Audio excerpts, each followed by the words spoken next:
నమస్తే అండి. నేను నిన్న పవన్ కళ్యాణ్ గారు ఒకరోజు చెకప్ కోసం అపోలో వెళ్ళారండి. ఈరోజు అసెంబ్లీ సమావేశాలు 24 నుంచి ఉన్నాయి కాబట్టి, అంటే ఆయన నడుము నొప్పి, వెన్ను నొప్పితో బాధపడుతున్నారు. నేను ఇంతకుముందు కూడా చెప్పుకున్నాను వీడియోస్. ఆయన కొంచెం రెస్ట్ తీసుకొని ఒక లాంగ్ రెస్ట్ అంటే ఒక 4 రోజులు, 5 రోజులు తీసుకుంటున్నారు. అలా కాకుండా 15 రోజులు రెస్ట్ తీసుకొని 15, 20 రోజులు మొత్తం ట్రీట్మెంట్ చేసుకున్నాకనే ఆయన కొంచెం దేవాలయాలు తిరగడం కానీ, ప్రజల దగ్గర తిరగడం కానీ, ఇలాంటి అలసట చాలా ఎక్కువైపోయింది. అవన్నీ కొంచెం తగ్గించుకొని ముందైతే ట్రీట్మెంట్ చేసుకుంటే బాగుండేదని చెప్పాం. కానీ ఆయన మొన్న కూడా ఒక 4, 5 రోజులు ఏదో తీసుకున్నారు రెస్ట్. దాని తర్వాత మళ్ళీ వచ్చేసారు. మళ్ళీ ఇప్పుడు నిన్న వెళ్ళి అపోలో హాస్పిటల్లో చెకప్ చేసుకోవడం జరిగిందండి. అలాగే ఆయన నిన్న ఎమ్మెల్యేస్ ఏదైతే జనసేన ఎమ్మెల్యేలు ఉన్నారో 20 మంది ఈయన కాకుండా వాళ్ళతో ప్రతి ఒక్కరితో 10 నిమిషాలు 15 నిమిషాలు స్పెండ్ చేశారు. అంటే ఇలా చేయటం వల్ల ఒక పార్టీ బాగుంటుంది. ఎందుకంటే లాస్ట్ టైం చూసాం మనం, ఏదైతే వైసీపీ ఎవరికి అపాయింట్మెంట్ ఇచ్చేవారు కాదు, ఏ సమస్యలు తెలుసుకునేవాళ్ళు కాదు. ఈయన మాత్రం అలా కాకుండా, తప్పులు జరగకుండా ఆయన ఆరోగ్యం ఎలా ఉన్నా వాళ్ళతో కూడా నిన్న స్పెండ్ చేశారు.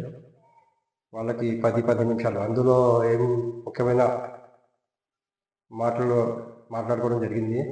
అలాగే ఆయన చెప్పింది ఏంటంటే, ఈసారి అసెంబ్లీలో జగన్ గారు వస్తున్నారు. ఆయన అలాగే వాళ్ళ పార్టీ ఎమ్మెల్యేస్ ఎవరైనా రెచ్చగొడితే రెచ్చిపోకండి, మామూలుగా మన పద్ధతిగా మనం వెళ్దాం అన్నట్టు చెప్పారు. అదొక సూపర్ణం. ఎందుకంటే వాళ్ళు వస్తుందే రెచ్చగొట్టడానికి ఇప్పుడు. కానీ ఈసారి జనసేన మాత్రం అతిథి నడుస్తుంది. అదే మాట చెప్పారు వాళ్ళు. అలాగే ఇంకో విధంగా చెప్పుకోవాలంటే మన ఎవరైతే జగన్ గారు వస్తున్నారో అసెంబ్లీలో, ఆయన కేవలం ఒక్కరోజు 2 రోజుల్లో ఉంటారండి సమావేశంలో. దానికన్నా ఎక్కువ ఉండరు. ఎందుకంటే ఆ 60 డేస్ది ఏదైతే ఉందో అనర్హత వేటు పడుతుందన్నట్టు ఆయన వస్తున్నారు.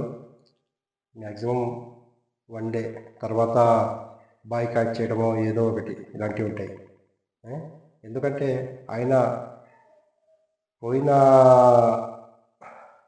గవర్నమెంట్ టైంలో వాళ్ళు చేసిన అరాచకాలు అంత కాదండి. ఎందుకంటే అదే అసెంబ్లీ సమావేశాల్లో అచ్చెన్నాయుడు గారిని,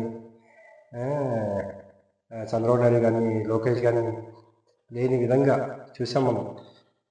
చాలా విధాలుగా మాట్లాడారు. ఈసారి వాళ్ళు ఉన్నదే 11 మంది, వీళ్ళు 164 మెంబర్స్ వాళ్ళ మీద పడేసరికి వాళ్ళు అసలు తట్టుకోవడం కష్టం. ఎందుకంటే జగన్ గారి మనస్తత్వం ఎలాంటిదంటే, ఎవరి మాట పడకూడదంటారు. ఎందుకంటే పోయిన గవర్నమెంట్లో చూసాం, చిన్న మాట అంటేనే అరెస్ట్ చేయడమో, లేకపోతే కొట్టించడమో, లేకపోతే చంపడం వరకు, మాస్క్ అడిగారని డాక్టర్ గారు చంపడం వరకు వెళ్ళింది ఆ గవర్నమెంట్. మాట పడే గవర్నమెంట్ కాదు. అలాంటిది వచ్చి అసెంబ్లీలో మాటలు పడతారనుకుంటారా? అస్సలు సమస్య లేదు, తగ్గేదే లేదు. అందుకే పెట్టాను నేను. కానీ ఆయన తగ్గి వస్తున్నారు. ఈ అసెంబ్లీ కొంచెం చూడాలి, చాలా ఇంట్రెస్ట్గా ఉంటుంది. అలాగే ఇంకొక చెప్పుకోవాలంటే, మన ట్రంప్, అమెరికా గవర్నమెంట్ ట్రంప్, అలానే ఎలాన్ మస్క్ తీసుకుంటున్న నిర్ణయాలండి. వాళ్ళు తీసుకుంటున్న నిర్ణయాలు అంటే, అక్కడ ప్రభుత్వ ఉద్యోగులకే 20 లక్షల మందికి పైగా ఉద్యోగులకి ఈమెయిల్స్ పంపించారంట ఎలాన్ మస్క్. వాళ్ళు అక్కడ ఎవరైతే ఉన్నారో ప్రభుత్వ ఉద్యోగులు మస్క్ మీద విరుచుకుపడుతున్నారు. ప్రైవేట్ నుంచి వచ్చి నువ్వు చెప్పేది ఏంటని. అంటే ఏంటంటే ఆయన చెప్తుంది, అక్కడ అదనపు ఖర్చులు ఏదైతే ఉందో తగ్గిద్దాం అన్నట్టు ఇలాంటి నిర్ణయం తీసుకోవాల్సి వస్తుంది. అంటే 20 లక్షల మంది ఉద్యోగుల్ని ఈమెయిల్స్ పంపించి, మీరు 5 రోజుల్లో చేసిన డ్యూటీ ఏంటో కరెక్ట్గా చెప్పాలి. 5 పాయింట్లు, బుల్లెట్ పాయింట్లు ప్రవేశపెట్టడం, దానికి కరెక్ట్గా సమాధానం చెప్పాలి. లేకపోతే రాజీనామా కింద పరిగణిస్తామని చెప్పారనమాట. అదొకటి అమెరికాలో చాలా తీవ్రమైన ఇష్యూగా నడుస్తుంది ప్రస్తుతానికి. అదేమవుతుందో చూడాలి.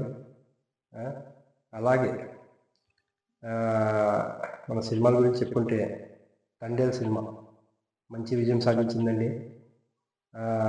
ఇప్పటి వరకు నాగ చైతన్య కెరీర్లో నెంబర్ 1 కలెక్షన్లు అంటే 90 కోట్లు సాధించడం జరిగింది గ్రాస్. అలాగే 52 కోట్లు షేర్ సాధించడం జరిగింది. టోటల్ ప్రాఫిట్ ఇప్పటివరకు 14 కోట్ల వరకు ఉంది. సూపర్ హిట్ సినిమాగా నిలిచింది. ఆయన కెరీర్లో బెస్ట్ సినిమా అది. అలాగే ముఖ్యంగా బాలీవుడ్ నుంచి చాలా రోజుల తర్వాత ఒక మంచి హిట్ దక్కింది వాళ్ళకి చావా రూపంలో. ఆ సినిమా కూడా 400 కోట్లు సాధించడం జరిగింది. కానీ ఒకటి గమనించాలండి, మన టాలీవుడ్ నుంచి వెళ్తున్న సినిమాలు అక్కడ సాధిస్తున్న విజయాల కన్నా అక్కడ అంత పాజిటివ్ టాక్ వచ్చిన ఆ సినిమా కలెక్షన్ తక్కువే అని నా ఉద్దేశం. ఎందుకంటే ఇన్ని రోజుల్లో మన టాలీవుడ్ మూవీస్ ఏదైనా RRR కానీ, పుష్ప 2 కానీ, అలాగే మన కల్కి కానీ, ఏ సినిమా తీసుకున్నా ఒక 500 కోట్లు దాటేస్తుందండి. ఈ టైంలో 500 కోట్లు 800 కోట్లు నాన్ స్టాప్ అలా రికార్డు సాధించుకుంటూనే వెళ్ళిపోతున్నాయి. కానీ ఇది వచ్చేసరికి ఇప్పుడు 400 కోట్లు అయింది. కానీ ఇప్పుడు కూడా రన్నింగ్ సక్సెస్ఫుల్గానే నడుస్తుంది. ప్రతిరోజు కోట్ల మీద కలెక్షన్ ఉంటున్నాయి. 30 కోట్లు 40 కోట్లు. ఆ సినిమా కూడా మంచి విజయం సాధించింది. ఇంకా ముఖ్యంగా నిన్న జరిగిన ఇండియా పాకిస్తాన్ మ్యాచ్లో చాలా మంచి విజయం సాధించింది. ఆల్రెడీ ఒక వీడియో కూడా చేశాను దాని గురించి సపరేట్గా. మళ్ళీ మన 4-5 టాపిక్లు కలిపి చెప్పాల్సి వస్తుంది కాబట్టి చెప్తున్నాను. నిన్న విరాట్ కోహ్లీ చాలా మంచి ఫామ్లో వచ్చి మంచి విజయం సాధించి పెట్టాడు. ఎందుకంటే ఆయన చేసిన సెంచరీ చాలా గొప్ప సెంచరీ. అది కూడా విజయానికి దగ్గర అయిపోయేసరికి ఆయన సెంచరీ సాధిస్తాడా లేదా అన్నట్టు అందరూ టెన్షన్లో ఉన్నారు. ఎందుకంటే ఒక సైడు హార్దిక్ పాండ్యా 4లు 6లు కొట్టడం స్టార్ట్ చేశాడు. రన్లు చూస్తే తగ్గిపోతున్నాయి. ఇండియా విజయానికి 24 రన్లు ఎన్నో ఉన్నప్పుడు విరాట్ కోహ్లీ 18 రన్లు ఎన్నో చేయాల్సి ఉండే. ఆ టైంలో ఆయన అవుట్ అవటం, దాని తర్వాత అక్షర్ పటేల్ వచ్చి సింగిల్ తీసుకొని మన విరాట్ కోహ్లీకి సహకరించడం, అలాగే లాస్ట్ 4 రన్లు కొట్టడం వల్ల ఆయన సెంచరీ కూడా అయింది, విజయం కూడా సాధించడం జరిగింది. ముఖ్యంగా ఆ మ్యాచ్లో మన మెగాస్టార్ చిరంజీవి గారు వచ్చారండి. కళ్ళజోడు పెట్టుకొని చాలా అందంగా, చాలా చూడముచ్చటగా కనిపించారు. చాలా ప్రముఖులు వచ్చారు. అలాగే నారా లోకేష్ కూడా వచ్చారు, ఆయన అబ్బాయితో కలిసి వచ్చారు. అలాగే సుకుమార్, అందరూ చాలామంది ప్రముఖులు వచ్చారు నిన్న మ్యాచ్లో. ముఖ్యంగా మన చిరంజీవి గారు అయితే అలా ఇంకా యంగ్ బాయ్ లాగా కనిపించారు. చాలా బాగా అనిపించింది. అదే ఐసీసీ ఛాంపియన్ ట్రోఫీలో ఈరోజు బంగ్లాదేశ్ న్యూజిలాండ్ మ్యాచ్ ఉందండి. ఈ మ్యాచ్ బంగ్లాదేశ్కి చాలా ముఖ్యం. కొంచెం మంచి రన్ రేట్తో సాధించాల్సి వస్తుంది విజయం.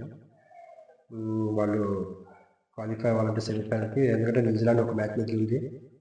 ఈరోజు మ్యాచ్ కూడా ఇంట్రెస్ట్గానే ఉంటుంది.